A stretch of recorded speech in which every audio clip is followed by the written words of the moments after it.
इस सेशन में मैं आपको वर्सेटाइल नेचर ऑफ कार्बन के बारे में बताऊं।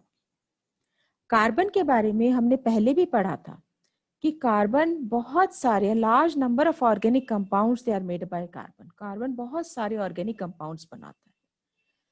कुछ नए कार्बन कंपाउंड्स जो आइसोलेट हुए हैं या हम पहचान रहे हैं, या फिर लेबोरेटरी में भी एवरी डे दिन प्रतिदिन नए नए कार्बन कंपाउंड्स बन रहे हैं। बल्कि हम ये भी कह सकते हैं कि जो नंबर ऑफ कार्बन कंपाउंड्स है वो अकेले ही इतने ज्यादा है जितने की बाकी के दूसरे एलिमेंट्स मिलकर भी नहीं बना सकते। अब रीजन क्या है इतने सारे कार्बन कंपाउंड्स के बनने का, या कार्बन इतने सारे कंपाउंड्स आखिर बना कैसे लेता है? तो इस प्रॉपर्टी को हम कहते हैं वर्सेटाइल नेचर। वर्सेटाइल नेचर का एक और मतलब भी मैं एक दूसरे तरीके से बताऊंगी कि जैसे कार्बन बहुत ज्यादा एडजस्टिंग है, बहुत ज्यादा एडजस्टिंग है हर एलिमेंट के साथ में, और खुद के कार्बन के साथ में भी, खुद के कार्बन एटम के साथ में भी ये अपने आप को एडजस्ट कर लेता है। जैसे कई बार हम कहते हैं कि देखो वो पर्सन कितना वर्सेटाइल है, मतलब कि वो पर्सन कितना ज्यादा एडजस्टिंग नेचर का है। तो सेम प्रॉपर्टी है कार्बन की, कि कार्बन की एडजस्टिंग नेचर है। और ये जो प्रॉपर्टी है कार्बन की एडजस्टिंग नेचर की, या जिसकी वजह से ये बहुत सारे कार्बन ऑर्गेनिक कंपाउंड्स बना लेता है, उसके दो रीजन है। पहला रीजन है कैटेनेशन और दूसरा रीजन है टेट्रावैलेंसी। कैटेनेशन का मतलब ये होता है कि जो कार्बन है अपने ही खुद के एटम्स के साथ में भी मिल जाता है, मतलब कि इसकी सेल्फ लिंकिंग प्रॉपर्टी है। खुद के साथ में, कार्बन के साथ में ये मिलके कोवेलेंट बॉन्ड बनाता है।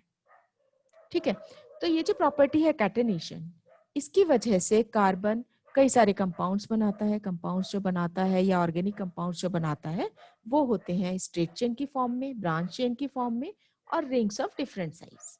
मतलब कि अगर हम स्ट्रेट चेन, ब्रांच चेन या डिफरेंट रिंग साइजेस की बात करेंगे तो ये है because of the small size of the carbon atom. Carbon का साइज बहुत छोटा होता है। और दूसरा जो कार्बन कार्बन बॉन्ड है, कार्बन कार्बन के बीच में जो फोर्स ऑफ अट्रैक्शन है ये बहुत ज्यादा स्ट्रांग होता है। सो दिस इज द प्रॉपर्टी। अब मान लो अगर हम कैटेनेशन प्रॉपर्टी, हम हेक्सेन एक ऑर्गेनिक कंपाउंड है जो कि कार्बन का ही एक भाई बहन हम कह सकते हैं, कि कार्बन से मिलकर या कार्बन हाइड्रोजन से मिलकर बना है। तो अगर हम देखेंगे स्ट्रेट चेन में, अब यहाँ पर देखो कार्बन के 6 कार्बन एटम्स आपस में एक दूसरे के साथ में लिंक्ड है। वहीं पर दूसरा जो इसने बनाया है स्ट्रक्चर, वो बनाया उसने ब्रांच चेन। ब्रांच चेन में एक कार्बन एटम यहां से हटके और उसने अपनी दूसरी जगह ले ली, वो सेकंड कार्बन पर जाकर अटैच हो गया।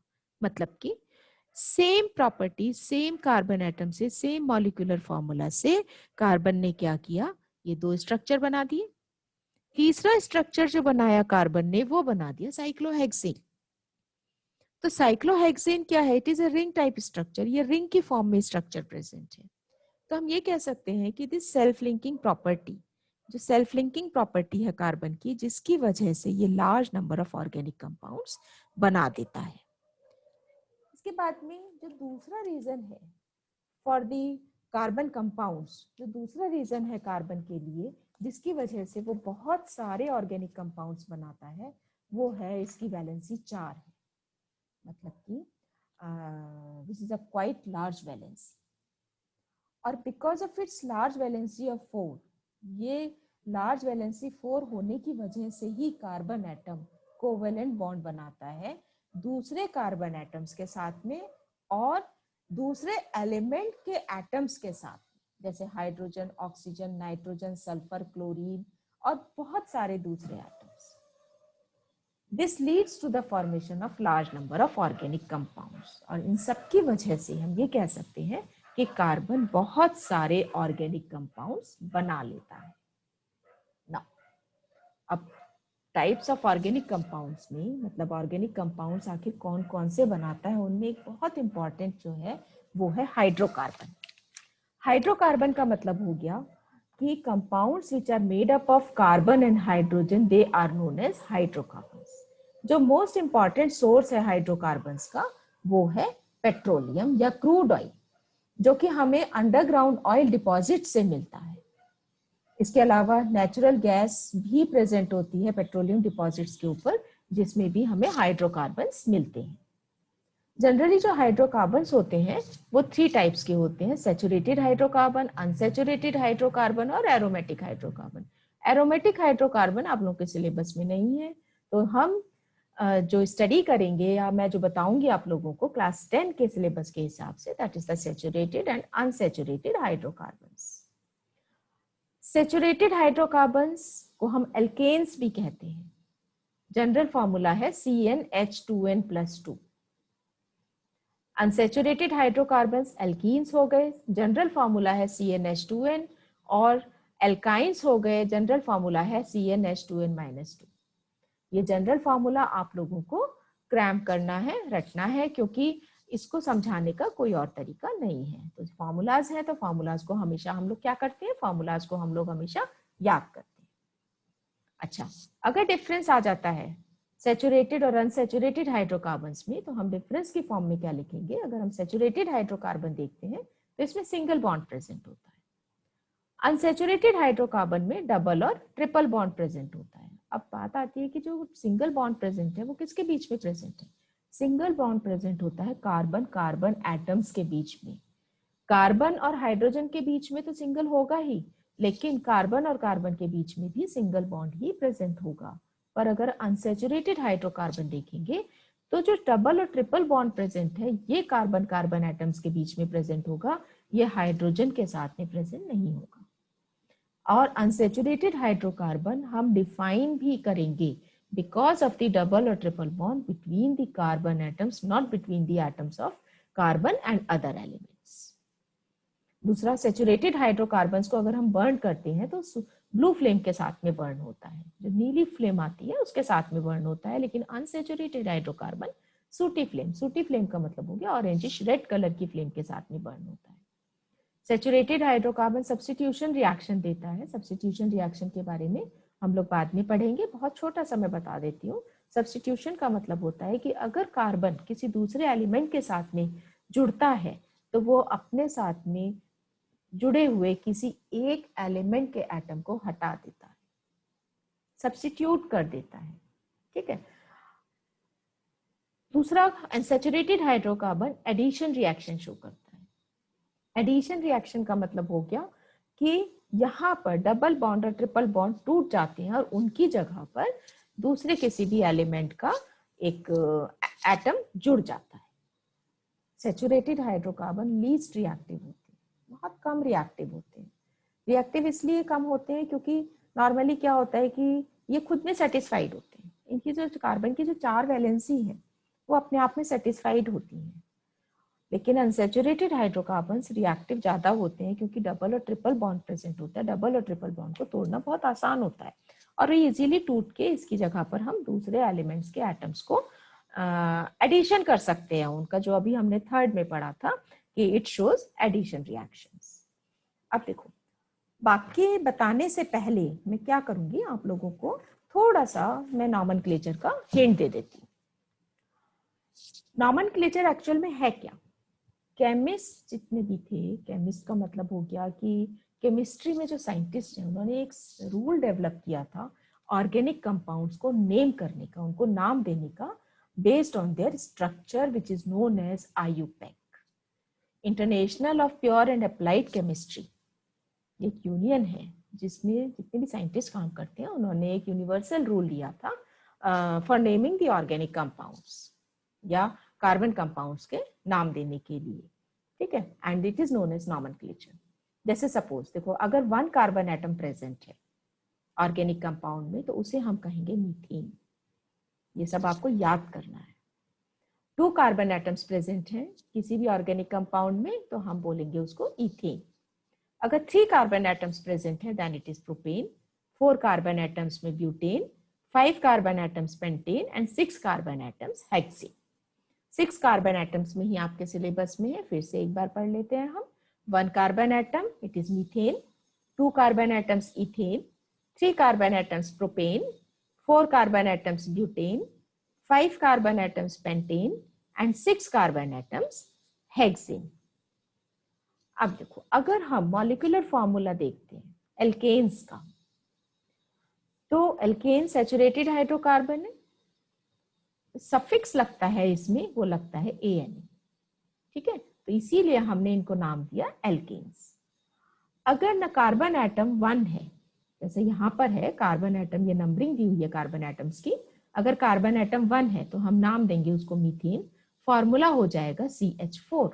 अब CH4 फॉर्मूला आया कहां से, देखो N क्या है, N is equal to number of atoms, ठीक है, N क्या है, नंबर ऑफ एटम्स है, हमने N रखा 1, यहां पर कितना हो जाएगा 2 इंटू 1 2, 2 + 2 4, तो फॉर्मूला क्या बन गया, फॉर्मूला बन गया हमारा मीथेन। हमने स्ट्रक्चरल फॉर्मूला इसी तरीके से लिखा मीथेन। अब अगर नंबर ऑफ एटम्स है 2, अब यहाँ पे कार्बन एटम 2 हो गए तो C2 हो गया, और नंबर ऑफ एटम्स 2 है तो N की जगह पे हमने 2 लिखा, और जब हम इसे कैलकुलेट करेंगे तो फॉर्मूला हमारा आ जाएगा C2H6। C2H6 को हम इस तरीके से भी लिख सकते हैं CH3CH3। CH3 कैसे आया, देखो सीधी सी बात है कि कार्बन की वैलेंसी है 4, अब जब कार्बन की 4 वैलेंसी है तो 3 हाइड्रोजन एटम इस कार्बन के साथ अटैच होंगे और 3 हाइड्रोजन एटम इस कार्बन के साथ अटैच होंगे, बीच में जो स्पेस बचेगी उसमें कार्बन कार्बन खुद से अटैच हो जाएगा, which is known as the catenation, that is the self linking property. अभी मैं इसमें आगे स्ट्रक्चर सैचुरेटेड हाइड्रोकार्बन्स के मैंने बनाए हैं, वो मैं भी उसमें आप लोगों को एक बार फिर से समझाऊंगी।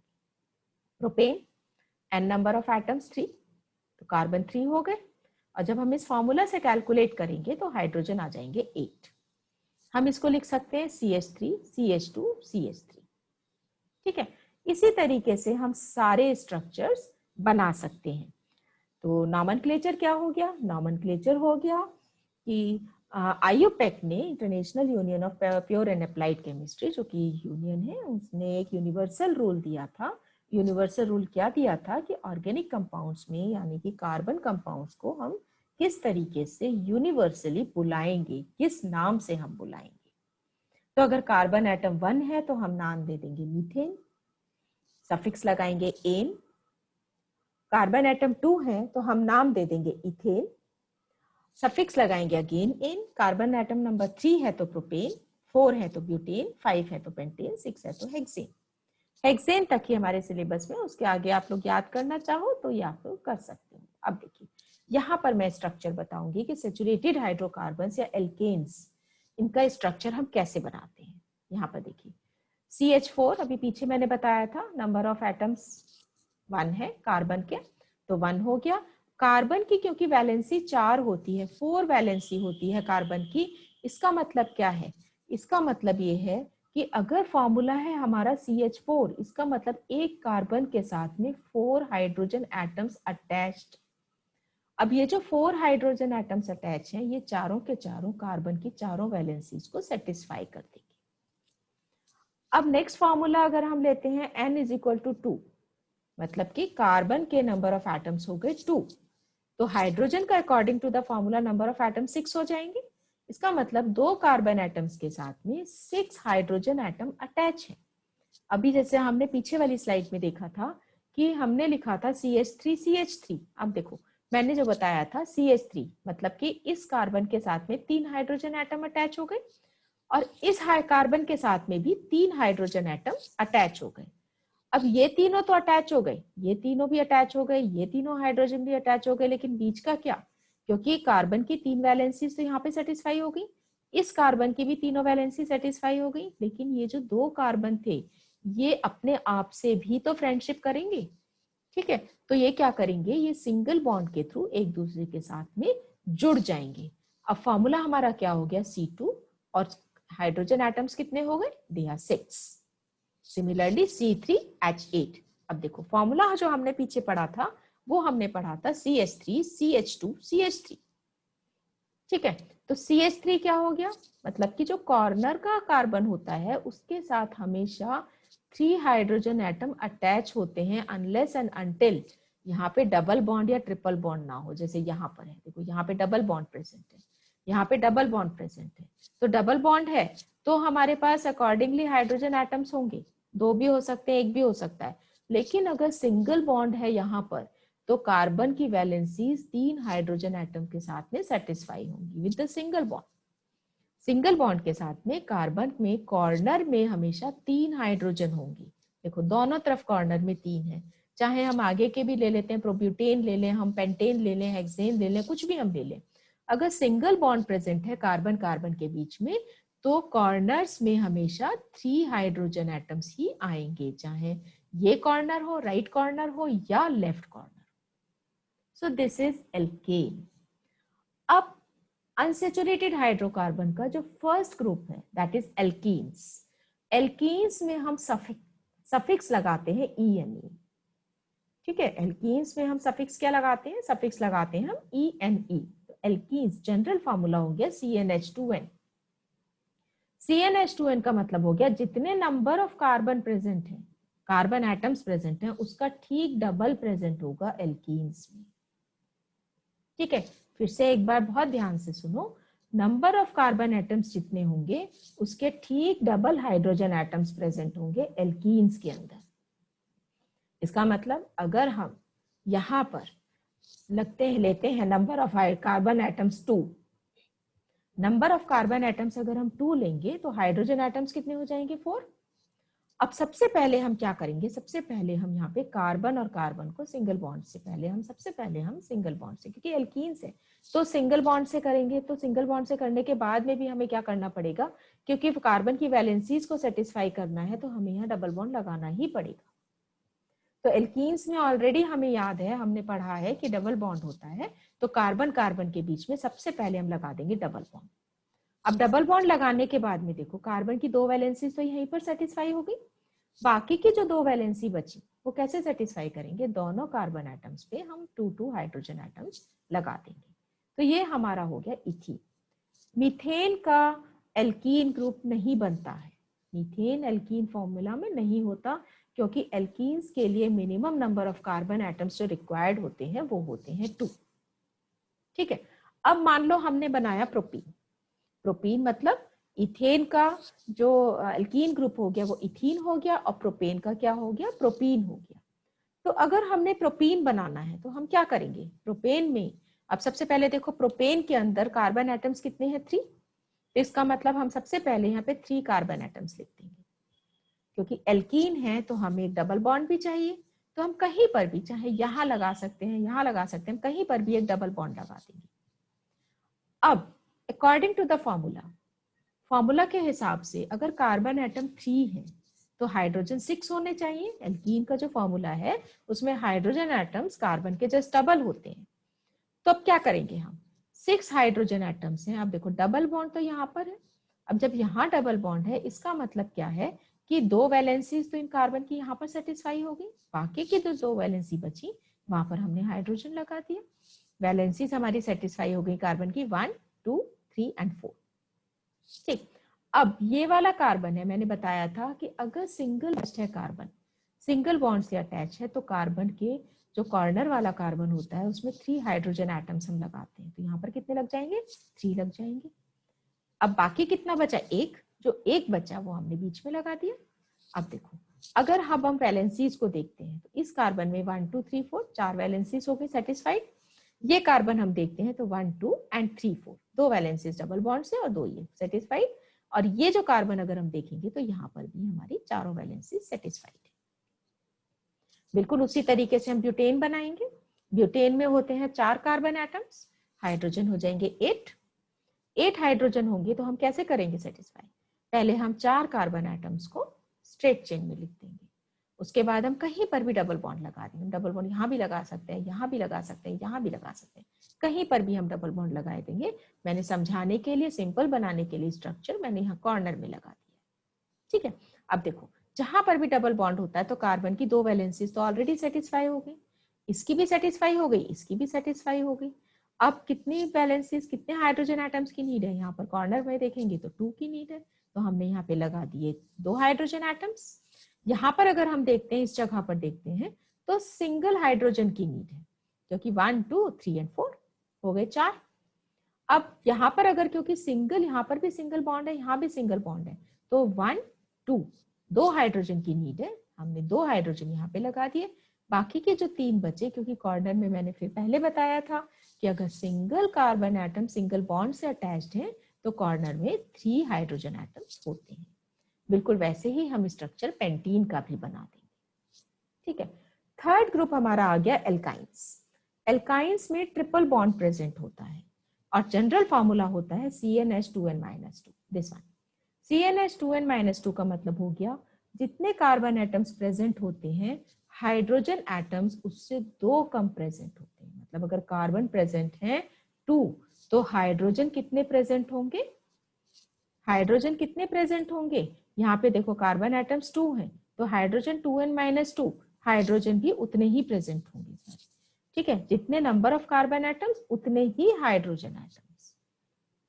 ठीक, सो ये हमारा फॉर्मूला होता है एल्काइंस का, CnH2n-2, CnH2n-2। तो अब देखो कार्बन कितने हैं? 2 है यहाँ पे, हाइड्रोजन कितने होंगे? 2 2 जा 4 -2 2, C2H2। कार्बन कितने हैं? अगर हम 3 लेते हैं यहाँ पर तो हाइड्रोजन कितने हो जाएंगे? हाइड्रोजन हो जाएंगे CnC3H2n C3H6 -2 मतलब कि 4 C2H4। ठीक है, डबल से 2 कम, डबल से 2 कम, जितने नंबर ऑफ कार्बन एटम्स उसके ठीक डबल कर देंगे, उससे 2 कम हाइड्रोजन एटम्स प्रेजेंट होंगे। सो this is the formula for alkynes. ठीक है, अब मान लो हमें स्ट्रक्चर बनाना है इथाइन का। इथाइन को हम एसिटिलीन भी कहते हैं। ठीक है, अब ये देखो एल्काइंस में जो हम सफिक्स लगाते हैं वो आइन लगाते हैं। आइन का मतलब हो गया YNE, YNE, ethyne, propyne, butyne. और एल्कीन्स में मैंने बताया था ENE लगाते हैं, लेकिन यहाँ पर हमने नाम लिखा है इथाइन का एसिटिलीन। ENE आ गया, कंफ्यूज नहीं करना। Acetylene is the general name for ethyne. Ethyne का जनरल नेम है एसिटिलीन। क्या करेंगे? क्योंकि एल्काइंस में ट्रिपल बॉन्ड होता है तो हम कार्बन कार्बन के बीच में पहले ट्रिपल बॉन्ड लगा देंगे। 3 वैलेंसी सेटिस्फाई हो गई। हाइड्रोजन हमारे पास में कितने थे? 2 थे, तो यहाँ पर हाइड्रोजन आ गए हमारे 2, C2H2। उसके बाद में अगर हमें कार्बन लेना है, प्रोपाइन का स्ट्रक्चर बनाना है, तो प्रोपेन में कार्बन एटम्स प्रेजेंट होते हैं 3, तो C3 आ गए यहाँ पर। मैंने हाइड्रोजन बताया था, हाइड्रोजन एटम्स एल्काइंस में कार्बन के डबल से 2 माइनस होते हैं। ठीक है, तो कार्बन का डबल कितना हो गया? 6, मतलब 3 कार्बन एटम्स प्रेजेंट है तो हाइड्रोजन 6, 6 -2 4, तो हाइड्रोजन एटम्स कितने हो जाएंगे? यहाँ पे 4 हाइड्रोजन एटम्स हो जाएंगे। 4 हाइड्रोजन एटम्स का मतलब है क्योंकि यहाँ पे सिंगल बॉन्ड प्रेजेंट है, सिंगल बॉन्ड प्रेजेंट है तो यहाँ पर इस कार्बन को हम सेटिस्फाई करेंगे विद द 3 हाइड्रोजन एटम्स। अब ये दोनों कार्बन एटम्स अगर हम देखते हैं तो ट्रिपल बॉन्ड है और बीच में कार्बन एटम है ट्रिपल बॉन्ड से जुड़ा हुआ, तो यहाँ पर किसी भी हाइड्रोजन की नीड नहीं है। क्यों नहीं है? क्योंकि 3 वैलेंसीज यहाँ सेटिस्फाई हो गई और 1 वैलेंसी यहाँ सेटिस्फाई हो गई। अब बचा ये कॉर्नर का कार्बन। अब देखो 3 वैलेंसीज तो यहाँ पे सेटिस्फाई हो गई, बाकी बची 1, वहां पर हम लगा देंगे हाइड्रोजन। तो जितने हाइड्रोजन हमारे पास थे हमने वो सब एडजस्ट कर दिए। अब अगर हम स्ट्रक्चर बनाते हैं ब्यूटाइन का, तो ब्यूटेन के अंदर होते हैं 4 कार्बन एटम्स, 1 2 3 4, 4 कार्बन एटम्स हो गए। हम कहीं पर भी ट्रिपल बॉन्ड लगा देंगे, कहीं भी लगा देंगे। मान लो जहां यहाँ पर हमने ट्रिपल बॉन्ड लगाया, यहाँ हम ट्रिपल बॉन्ड लगाएंगे तो फिर अगेन देखो 3 वैलेंसीज तो यहाँ पे सेटिस्फाई हो गई, एक जो बची कॉर्नर में वो हमने हाइड्रोजन लगा दिया। बीच का कार्बन देखते हैं, 3 वैलेंसीज यहाँ सेटिस्फाई हो गई, चौथी यहाँ सेटिस्फाई होगी कार्बन कार्बन के बीच में। अब क्योंकि यहाँ पे सिंगल बॉन्ड है और बीच में कार्बन है तो यहाँ पर कितने हाइड्रोजन लगेंगे? 2, क्योंकि 1 2 2 वैलेंसीज तो सेल्फ लिंकिंग प्रॉपर्टी के थ्रू सेटिस्फाई हो गई, बाकी के जो थ्रू 2 सेटिस्फाई होंगी ये होंगी थ्रू कार्बन। अगेन कॉर्नर का कार्बन है और सिंगल बॉन्ड है तो यहाँ पर हाइड्रोजन लगेंगे 3। तो सेचुरेटेड अनसेचुरेटेड हाइड्रोकार्बन्स में क्या डिफरेंस हो गया? सेचुरेटेड हाइड्रोकार्बन्स का जनरल फॉर्मूला हो गया CnH2n+2। अनसेचुरेटेड हाइड्रोकार्बन्स 2 टाइप्स के हो गए, एल्कीन्स एंड एल्काइंस। एल्कीन्स का जनरल फॉर्मूला हो गया CnH2n+2n, मतलब कि जितने नंबर ऑफ कार्बन एटम्स है उससे ठीक डबल। एल्केन्स में जितने नंबर ऑफ कार्बन एटम्स है उससे 2 ज्यादा। एल्काइंस में जितने नंबर ऑफ कार्बन एटम्स हैं उससे दो, डबल से दो कम। एल्केन्स में डबल से दो ज्यादा, एल्काइंस में डबल से दो कम, और एल्कीन्स में बिल्कुल बराबर। बिल्कुल इस तरीके से आप याद रखोगे। अब एक और ग्रुप है जिसे हम लोग स्टडी करते हैं, जो कि हमारे नॉमेनक्लेचर का एक पार्ट है, that is known as the alkyl group. Alkyl group क्या होता है? एल्काइल ग्रुप जनरली अगर हम सैचुरेटेड हाइड्रोकार्बन से एक हाइड्रोजन रिमूव कर दें, मतलब कि जैसे मीथेन है, इसमें से हमने एक हाइड्रोजन को रिमूव कर दिया, माइनस कर दिया, तो जो ग्रुप बचता है that is known as the alkyl group. यानी कि मीथेन का क्या बन गया? मिथाइल बन गया। इसी तरीके से इथेन है, C2H6 हमारा फॉर्मूला था, हमने एक हाइड्रोजन को रिमूव कर दिया, माइनस कर दिया, फॉर्मूला क्या बचा हमारा? फॉर्मूला बना हमारा CH3CH2 मतलब C2H5। C2H5 इथेन का फॉर्मूला था C2H6 और इथाइल का फॉर्मूला क्या हो गया? C2H5। So this is ethyl group. जो फ्री लाइन होती है, ये वाली लाइन, ये फ्री लाइन जो होती है, इसका मतलब क्या है कि एल्काइल ग्रुप की एक वैलेंसी, मतलब कि कार्बन एटम की एक वैलेंसी फ्री है। उस फ्री वैलेंसी में हम कुछ भी, कोई भी दूसरे एलिमेंट का या सेम कार्बन का दूसरा एटम अटैच कर सकते हैं। ठीक है, तो एल्काइल ग्रुप को जनरली हम R से डिनोट करते हैं। किससे डिनोट करते हैं? हम इसको हम डिनोट करते हैं R से। आज के लिए इस सेशन में इतना, इसके बाद में मैं नेक्स्ट वीडियो में आपको बताऊंगी।